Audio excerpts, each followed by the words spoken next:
Good girl, Yellow. Max Prairie Wings presents At the Line. Good job. Good. So we're going through. Now, this may take a few days, but don't start this until your dog understands what sit is, and we'll try to get there every time. Now, we're going to cover conditioning to here. We're looking for good effort.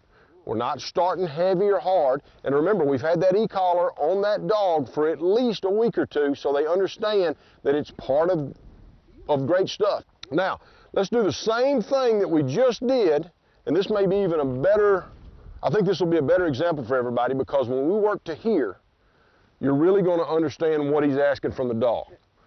So he's going to stretch out a little bit. He's going to give a pretty good little jerk, nothing super duper. Remember, your dog has to understand what here means, or come, whatever you like to do. This dog's going to heel on his left side. He's going to ask her to come. Gave her a pretty good jerk.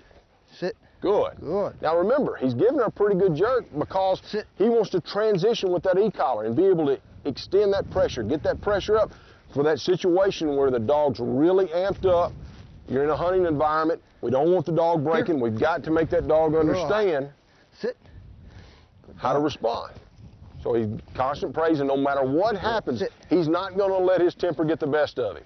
If she starts acting crazy, and he's got on a check cord because he can control her. So if she decides to bolt or take off or act kind of weird, he can still control her. Here. Pressure. Good girl. Was that pressure there, Steve? Sit. Yes. All right. Now let's turn up the pressure just a little bit, little tiny increments at a time. One of the reasons we really like the dog to 3,500 is because it's got 127 levels of stimulation. You don't have to open the collar to do that. You just dial it in a little bit at a time. So we can go up very, very small increments to get that right amount of pressure. Here. Good girl. Pressure. Okay. Here. Sit. Good. So what he's done there, he's kind of transitioned from a jerk to not a jerk with a little leaf pressure. Now here, what he'd probably do is he'd follow up with a good jerk here. Here. There we go. Good. Sit. Good girlie. So he's constant, staying level-headed, and he may do this for 10, 15 minutes a day for 6 or 7 days. He's not going to make this a marathon session. He's always going to start it with some fun bumpers. Always going to stop it with some fun bumpers. At the end of the day, we're going to get her excited again. Good girl. Pressure. Heel. Good. Sit. So he gave pressure there.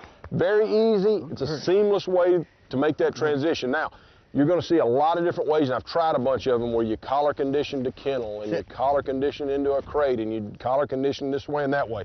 Sit and here are the two commands that you're going to use more than all your other commands combined for your dog's entire life. If they'll sit and if they'll come to you, with time and repetition, you can beat the rest of it.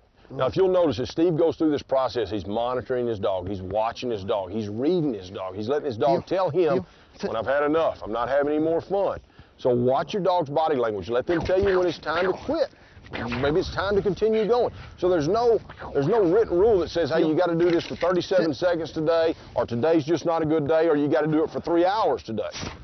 Those are both extremes. But what I'm trying to say is let your dog tell you when it's time to quit. Watch your body language, watch your tail, watch their head, watch their ears. They'll let you know when they're not having any fun. So just relax, take your time. This is nothing to it. E-collar conditioning is not that difficult. Good girlie. Good dog.